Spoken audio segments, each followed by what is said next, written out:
అతి ప్రియమైన దేవుని పిల్లలారా, మన రక్షకుడును ప్రభు అయిన యేసుక్రీస్తు నామములో శుభాభివందనాలు, ఆశీర్వాదములు, శుభాశిష్యులు తెలియజేస్తూ మరొక మారు లేఖన భాగంలో నుండి కొన్ని మాటలు ధ్యానం చేసుకుందాం. దేవుడిచ్చిన గొప్ప అవకాశాన్ని బట్టి మీకు వందనాలు తెలియజేస్తున్నాం.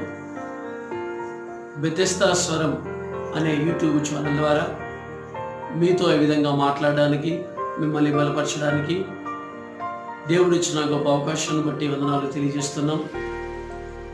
బెతెస్దా స్వరం అనే యూట్యూబ్ ఛానల్ను దయచేసి మీరందరూ సబ్స్క్రైబ్ చేస్తూ మీ ఫ్రెండ్స్కి, బంధువులకి, కుటుంబీకులకి, ఆత్మీయులకి పరిచయం చేయవలసిందిగా కోరుతా ఉన్నాం. మీ యొక్క అవసరం బట్టి తప్పకుండా మాకు కాల్ చేయొచ్చు, మాతో మాట్లాడవచ్చు. నా యొక్క సెల్ నంబర్ 8919397278. తప్పకుండా మీరు కాల్ చేయండి. ప్రార్థన సహకారం తప్పకుండా ప్రార్థన చేస్తాం. మీ గురించి దేవుడిచ్చిన యొక్క భారభరితమైన పరిచయంలో ముందుకెళ్ళాలని ఆశ కలిగి ముందుకు రావడం జరుగుతూ ఉంది. దేవుడిచ్చిన ఈ మంచి పరిచయం బట్టి మీకు స్తోత్రం, దేవునికి స్తోత్రములు చెల్లిస్తున్నాం. మీకు వందనాలు. ఈరోజు మరొక వర్తమానం చేత ముందుకు రావడం జరుగుతుంది. రెండవ రాజుల గ్రంథం 20వ అధ్యాయం మొదటి 6 వచనాలు మనము చూసుకున్నట్లయితే, ఈ మాటలు ఇదివరకు కూడా మీరు ఆయా సంఘాల్లో సందర్భాల్లో విని ఉండవచ్చు. మరొక మారు ఈ వర్తమానం చేత మనల్ని దేవుడు ప్రోత్సహించాలని, బలపరచాలని ఈ మాటల చేత ముందుకు రావడం జరుగుతూ ఉంది. చూద్దాం, వాక్యం చూద్దాం. మీరు కూడా మీ దగ్గర ఉన్న బైబిల్ ఓపెన్ చేసి చూస్తారని ప్రభువుపేట ఆశిస్తూ ఉన్నాను. Thank you. మంచిది. మొదటి వచనం, ఆ దినములలో హిజ్కియాకు మరణకరమైన రోగము కలగగా ఆమోజు కుమారుడును ప్రవక్తనైన యెషయా అతని యొద్దకు వచ్చి, నీవు మరణమవుచున్నావు, బ్రతకవు గనుక నీవు నీ ఇల్లు చక్కబెట్టుకోమని యెహోవా సెలవిచ్చుచున్నాడని చెప్పగా, అతడు తన ముఖము గోడ త్రట్టు తిప్పుకొని, యెహోవా, యథార్థ హృదయుడవై సత్యముతో నీ సన్నిధిని నేనెట్లు నడుచుకొంటినో, నీ దృష్టికి అనుకూలంగా సమస్తమును నేనెట్లు జరిగించి తినో కృపతో జ్ఞాపకము చేసుకొనుమని హిజ్కియా కన్నీళ్లు విడుచుచు యెహోవాను ప్రార్థించెను.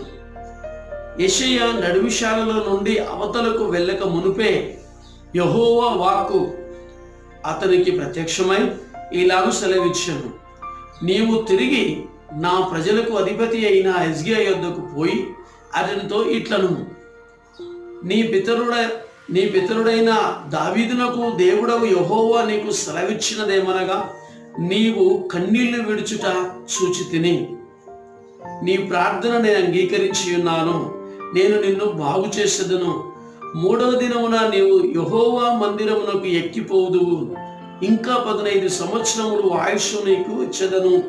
మరియు నా నిమిత్తము, నా సేవకుడైన దావీదు నిమిత్తము ఈ పట్టణమును నేను కాపాడుచు నిన్నును ఈ పట్టణమును అష్షూరు రాజు చేతిలో పడకుండా నేను విడిపించదను. ఈ మాటలో ఉన్న అర్థాన్ని మనము క్లుప్తంగా స్మరణకు తెచ్చుకుందాం. హిజ్కియా చక్కటి రాజు, ప్రార్థనాపరుడు, పరిశుద్ధత కలిగిన వ్యక్తి, ప్రజలను చక్కగా పరిపాలన చేస్తున్నాడు. అంత మాత్రమే కాకుండా దేవుని యందు భయభక్తులు కలిగి తిన్నటి మార్గములో, చక్కటి మార్గములో దేవుడు నన్ను చూస్తున్నాడు, నేను దేవునికి ఇష్టమైన పనులు చేస్తూనే ఉండాలి, దేవుడు నాకు అప్పచెప్పిన పని బాధ్యతంగా నేను నిర్వర్తించాలి, దేవుడు నేను చేసే పనులను బట్టే నాకు తీర్పిస్తాడు, నన్ను ఆశ్రమంలోకి నడిపిస్తాడు, కనుక నేను మనుషులకు కాదు భయపడేది, నా దేవునికి నేను భయపడాలని హిజ్కియా రాజుగా ఉన్నప్పటికీ దేవుని యందు భయభక్తులు కలిగి ఉన్నాడు. అలాగ ఉంటుండగా తనకు ఒక భయంకరమైన రోగము సంభవించింది. ప్రియమైన దేవుని బిడ్డలారా, ఈ లోకములో జీవిస్తున్నప్పుడు మనకు కూడా ఆయా సందర్భాల్లో, పరిస్థితుల్లో అనారోగ్యం కాస్త వస్తూ ఉంటుంది. కాస్త చీకులు, చింతలు, బాధలు, సమస్యలు అప్పుడప్పుడు మనల్ని తటస్థ వస్తూ ఉంటాయి, కలుగుతూ ఉంటాయి. కానీ ఆ సందర్భాలలో మనం ఏం చేయాలి? ఎలా ఉంటే మంచిది? అయ్యో, నేను ఇంత యథార్థంగాను నీతిగా ఉన్నాను, నాకే రావడం ఏంటి? అనేకులు అన్యులు పాపానికి చీకటికి చోటిస్తున్నప్పటికీ వాళ్ళు బాగున్నారు, ఇవి నాకే ఎందుకు వస్తున్నాయి అనుకుంటూ ఉంటాం మనం. కానీ దేవుడు నీ పట్ల ఒక సంకల్పాన్ని, ఒక ఉద్దేశాన్ని కలిగి ఉన్నాడని మనం గుర్తించలేకపోతున్నాం. హిజ్కియా గారి జీవితంలో కూడా ఒక అద్భుతము జరగాలి, తన దినములో ఆశీర్వాదము పరిమాణము పెంచబడాలి.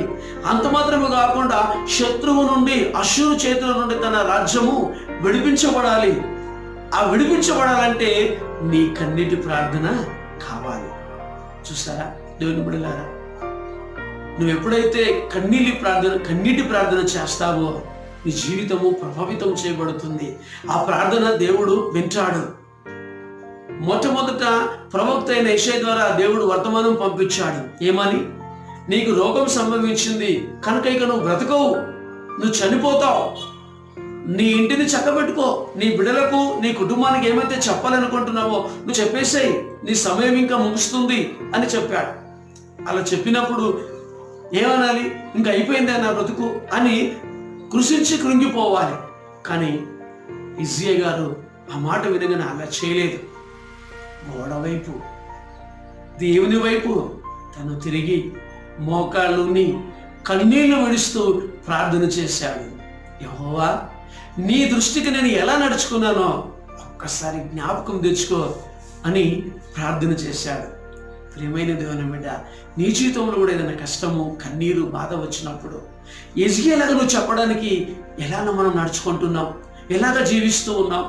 ప్రభువా, ఒక్కసారి నా స్థితి, నా వెనుక స్థితి ఒకసారి నువ్వు గుర్తు చేసుకొని చెప్పడానికి మనము దేవునితో ఉన్న సాంగత్యాన్ని, ఆ సంబంధాన్ని కలిగి ఉన్నామా? పరిశుద్ధత కలిగి ఉన్నామా? ప్రార్థన జీవితం కలిగి ఉన్నామా? క్రమం తప్పకుండా మందిరానికి వెళుతున్నామా?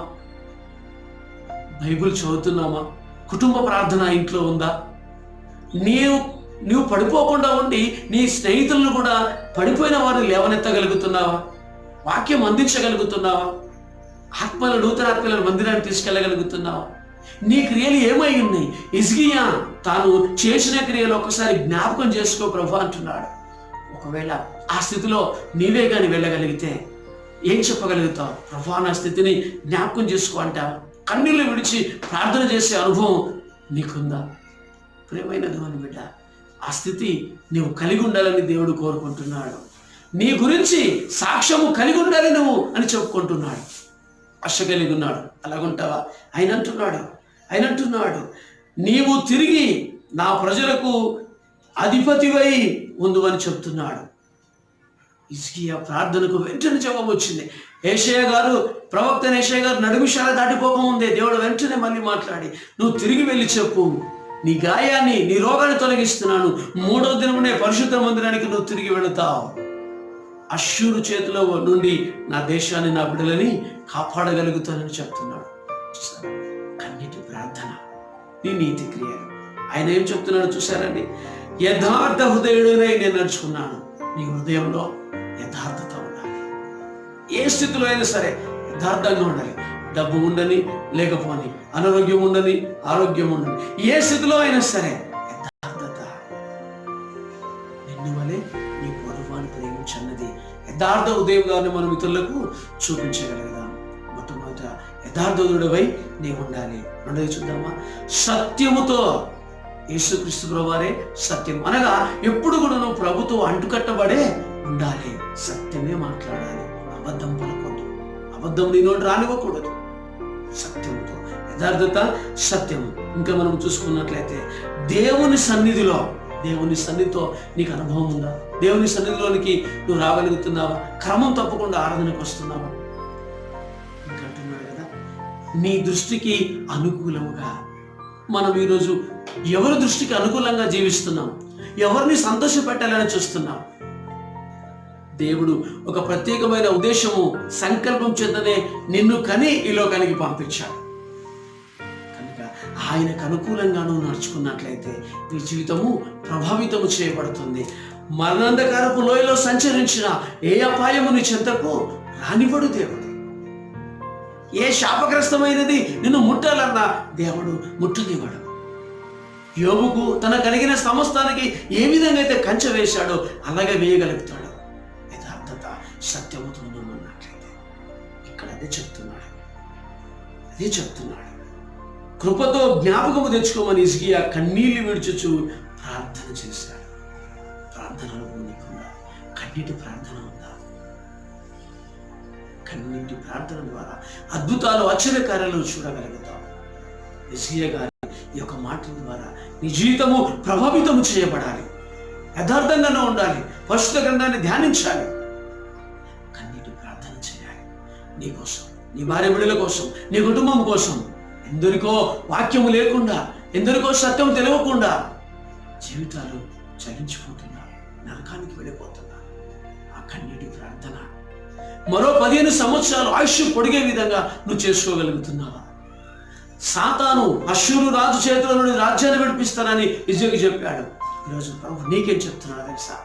సాతాను కబంధాస్తాల నుంచి నీ కుటుంబాన్ని, నీ బంధువులని, నీ స్నేహితులని, నీ మిత్రులని నేను కాపాడుతాను. నువ్వు కన్నీటి ప్రార్థన చేస్తే, నువ్వు యథార్థంగా ఉంటే, వాక్యం బోధించగలిగితే, బోధించగలిగిన చోటికి అనగా పరిశుద్ధ దేవాలయంలోనికి నువ్వు తీసుకొని రాగలిగితే నీ ద్వారా దేవుడు అద్భుత కార్యాలు జరిగించని ఆశపడుతున్నాడు. ప్రియమైన దేవుని బిడ్డ, చాలు. ఇంతవరకు దేవునికి వ్యతిరేకంగా జీవించింది చాలు. ఇక మానేద్దాం, యథార్థులకు వచ్చేద్దాం, పశ్చాత్తాపడదాం. కన్నీటి ప్రార్థన ద్వారా ప్రభు పాదాలు కడుగుదాం.